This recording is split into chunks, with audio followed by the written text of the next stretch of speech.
안녕하세요. 11월 4일 월요일입니다. 한 주간이 또 기분 좋게 출발을 합니다. 요즘 가을 날씨도 참 좋고요. 물론 밤에는 매우 쌀쌀합니다만은 낮의 날씨는 굉장히 좋습니다. 단풍도 예쁘게 물들어가고 있는 아주 화창하다고 해야 되나요? 하여튼 좋은 날씨이면서도 또 약간 좀 쓸쓸해지는, 왜냐하면 낙엽이 떨어지는 계절이다 보니까 좀 쓸쓸해지는 그러한 계절이기도 합니다. 그러나 우리가 또 새로운 한 계절을 보내면서 새 계절을 맞이하는 이 분기점에서 시대의 계절도 다시 한번 이렇게 돌이켜보고 또 대비할 수 있는 그러한 기회가 됐으면 좋겠습니다. 월요일 시작하는데 이제 어제 주일은 다 잘 보내셨겠죠? 주일날 말씀으로 은혜 받지 못하면 한 주간이 의미가 없어요. 그래서 주일에 승리해야 한 주간을 이길 수 있습니다. 그러기 위해서 주일에 주시는 말씀으로 깨닫고 은혜 받아야 의미가 있는 겁니다. 근데 그 은혜라고 하는 것은 내가 물론 사모하는 마음은 필요하지만 하나님이 열어주셔야죠. 근데 무엇을 통해서 은혜가 임하느냐 하면 무엇보다도 하나님이 주시는 약속의 말씀으로 하나님의 은혜가 임하게 된다라고 하는 것 기억하시고요. 저는 어제 하나님의 정한 날에 하실 일이 무엇인지에 대해서 말라기 3장에서 설교를 했습니다. 카톡으로 단체 카톡방에 올려놨으니까 좀 1시간 했더라고요, 설교. 좀 길기는 하지만 꼭 좀 들어보셨으면 좋겠습니다. 내용이 굉장히 도움이 되겠다 싶은 생각이 들거든요. 그러니까 꼭 신앙적으로 유익하도록 참고를 해주셨으면 좋겠습니다. 그리고 제가 11월 달에 첫날 말씀드린 것처럼 배경 화면을 이제 그 크리스마스의 꽃이라고 하는 포인세티아 그 꽃을 올리고 있습니다. 이렇게 제가 볼 때는 화려하거나 예쁜 꽃은 아니더라고요. 제가 인터넷에서 이렇게 찾아보니까. 근데 아무튼 의미가 있는 꽃이니까 제가 11월 한 달은 계속해서 이 포인세티아 이 꽃을 배경화면으로 올리도록 하겠습니다. 오늘 말씀은 요엘 2장 28절입니다. 한 절. 그 후에 내가 내 신을 만민에게 부어주리니 너희 자녀들이 장래 일을 말할 것이며 너희 늙은이는 꿈을 꾸며 너희 젊은이는 이상을 볼 것이며. 이것은 어떤 하나님의 특별한 이제 그 새로운 사건으로 접어들어가는 거죠. 장면이 바뀌는 거잖아요. 그 후에 그랬으니까 이제 하나님이 뭔가 새롭게 회복시켜 주시는 그 날이 되면 그때 하나님이 해주실 것들이 있는데 내 신을 하나님의 신을 만민에게 부어준다. 여기서 만민은 이 지구촌에 살고 있는 75억 명이나 되는 이 모든 사람에게 부어주신다는 의미는 아닙니다. 마지막 하나님의 역사는 저는 욕단 족속들이 살고 있는 지역에서 일어난다고 봅니다. 예수님이 초림하신 것도 사실상 저 중동에 있는 이스라엘, 베들레헴 말구유에서 오셔서 이스라엘, 유대 땅, 그 지역을 전도하셨고, 그리고 그 이후에 사도 바울이 이제 그 확장시키는 일들을 했는데, 예수님이 오신 것은 사실상 이스라엘 땅에 오셔서 이스라엘을 복음으로 정복하신 것이고, 그리고 십자가에 달려 죽으신 이후에 그것이 이제 이방인 시대로 확산이 되고 확장이 된 거잖아요. 저는 예수님이 다시 오시는 것도 초림은 저 서쪽에 있는 이스라엘 땅에 오셨다면 예수님의 재림은 동쪽에 있는 한반도를 통해서 예수님이 재림하시는데 재림은 한 민족을 통해서 재림하시는 거예요. 이것은 뭐 성경의 원리이기 때문에 왜 그러냐, 뭐 그럼 다른 나라들은 나 어떻게 되냐, 뭐 이렇게 이유를 대시는 분들이 있겠지만 그건 뭐 어쩔 수 없어요. 초림은 이스라엘, 저 중동에 있는 이스라엘, 아브라함의 후손들이 살고 있는 이스라엘 땅으로 오신 것이고, 재림은 셈족 가운데 벨렉이 아브라함의 조상이잖아요. 그래서 벨렉 족속이 서쪽으로 가서 이스라엘을 차지했고, 셈의 후손 가운데 벨렉은 서쪽으로 갔고 욕단은 동쪽으로 온 거잖아요.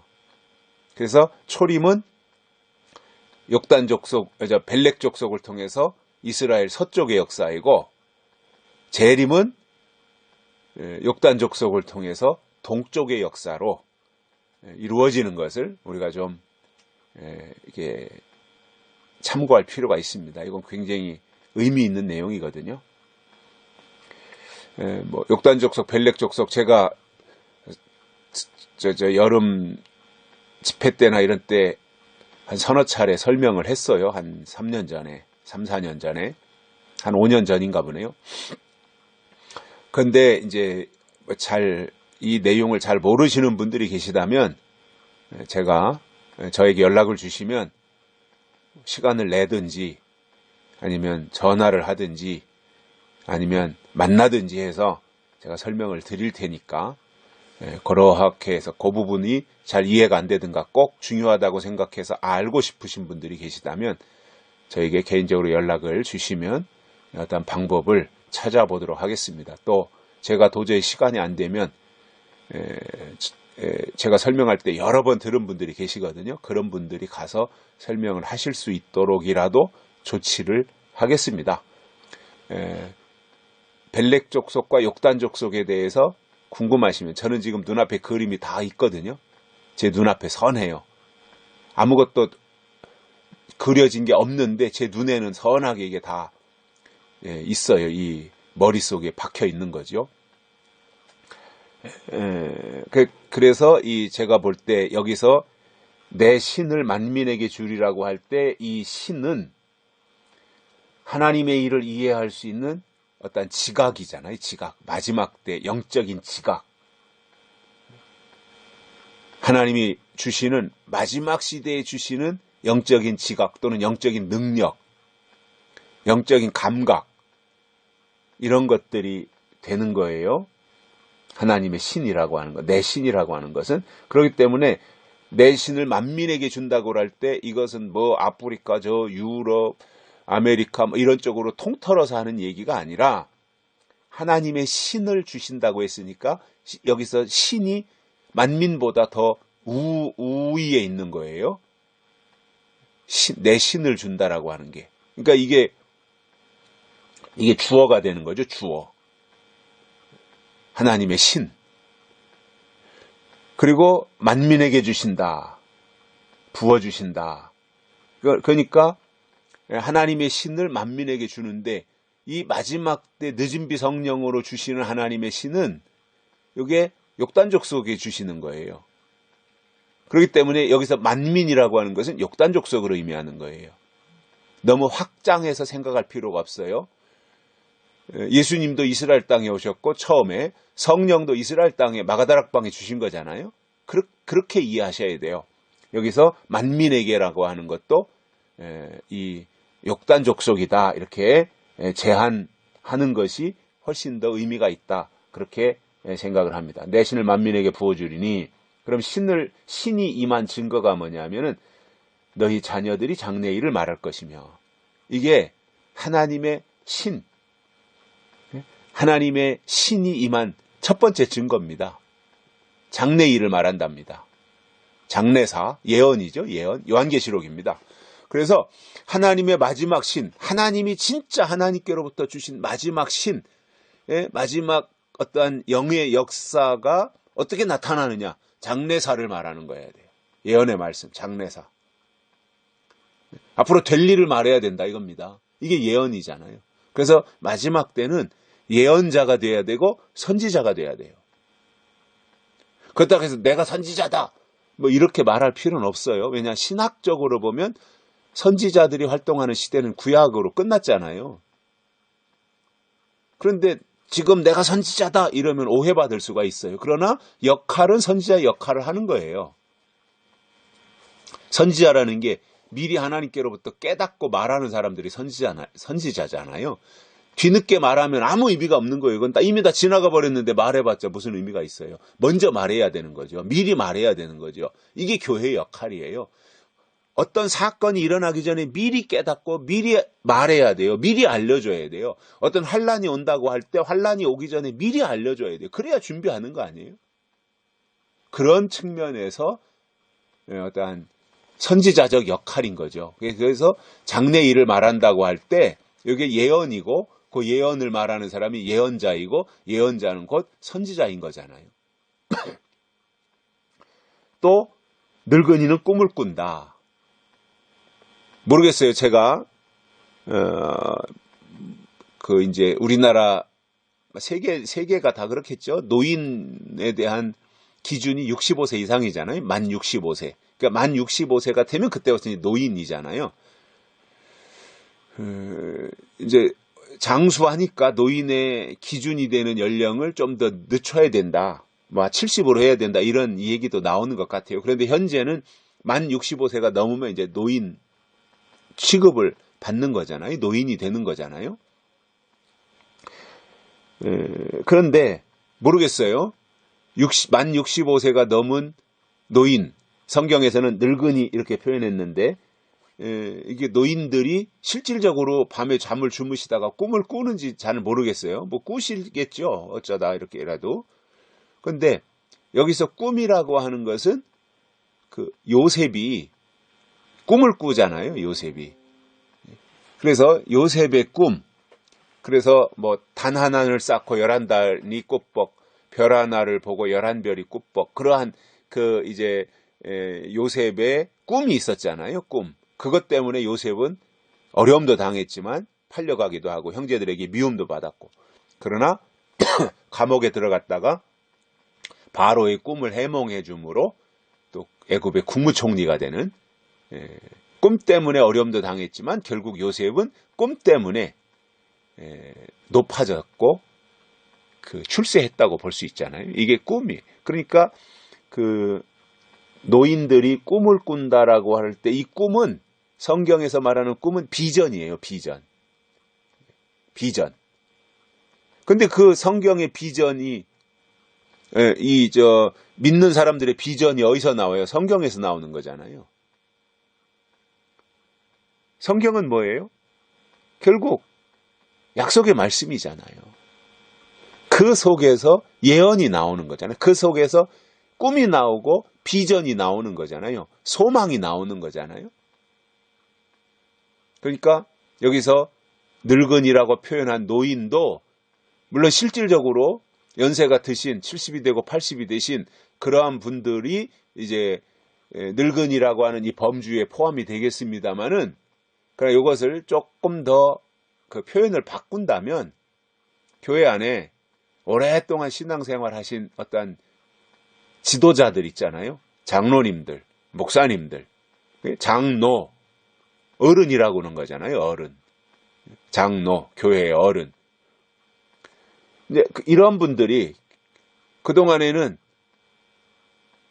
비전이 없었는데 영적인 비전, 어떤 교회가 부흥돼야 되고 뭐 다음 세대를 책임져야 되고 뭐 이런 이 교회가 성장하고 교회가 해야 될 역할에 대한 비전은 제시했지만 사실상 믿음의 비전은 상실하고 살아왔는데 그러한 어른들에게 교회의 어른, 목사님, 장로님들에게 하나님이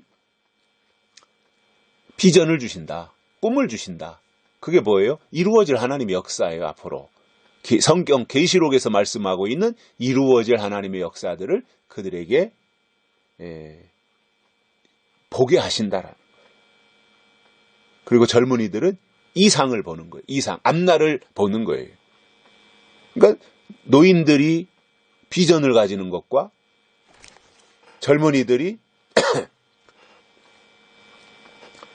어떠한 그 희망과 꿈을 가지는 것과 뭐 비슷한 내용이죠. 그러니까 여기서 젊은이라고 표현한 것은 교회 안에 어떠한 신앙생활을 얼마 하지 않은 그러한 사람들이 되겠죠. 그러한 사람들도 하나님의 신이 임하면, 그리고 하나님의 신, 늦은 비 성령을 받으면 이상이 생긴다는 거예요. 이상. 환상, 이상. 그리고 노인들에게도 비전과 꿈이 생기고, 그리고 자녀들은 장래 일을 말하고, 이게 다 예언하고 관련된 이야기, 말씀을 하고 있는 거예요. 그래서 하나님의 신이 임한 증거가 뭐냐? 궁극적으로 한마디로 말한다면 예언의 말씀을 증거하는 것이다 이겁니다. 약속의 말씀을 증거하는 거예요. 그게 뭐예요? 요한계시록이에요. 그래서 마지막 하나님의 신이 임한 증거가 뭐냐? 요한계시록을 말하는 거예요. 여러분, 제가 다시 정리해서 결론을 말씀드립니다. 지금 이 시대가 마지막 예수님 재림이 가까운 시대라고 말은 하면서 요한계시록을 가르치지 않는다면 그것은 가짜라는 결정적 증거인 겁니다. 가짜입니다. 이 시대에 요한계시록을 성경대로 가르치지 않는 것 가짜입니다. 저는 매번 설교에 요한계시록이 부분적으로라도 포함되어져야 된다고 봐요. 매번 모든 설교에 요한계시록이 포함되어져야 돼요. 근데 그게 잘 안 되면 한 달에 한 번이라도 요한계시록의 어떤 사건을 가지고 설교를 해야 돼요. 그래야 요한계시록을 설교한다고 말할 수 있는 거예요. 그런데 1년이 가도 한 번도 안 해요. 운도 안 떼요. 가짜입니다. 가짜 앞에 맨날 가봐야 그것은 얻을 게 아무것도 없어요. 가짜 앞에서 가짜가 진짜를 주겠어요? 가짜에게서 진짜가 나오겠어요? 요한계시록을 말 안 하면 그건 가짜예요. 요한계시록의 예언, 요한계시록의 될 일, 요한계시록의 하실 일, 요한계시록의 하나님의 어떠한 약속, 예언, 이러한 것을 증거하지 않으면 그건 가짜예요. 그러니까 가짜냐 진짜냐를 분별할 수 있는 기준을 요한계시록에다가 두고 가시라 그거예요.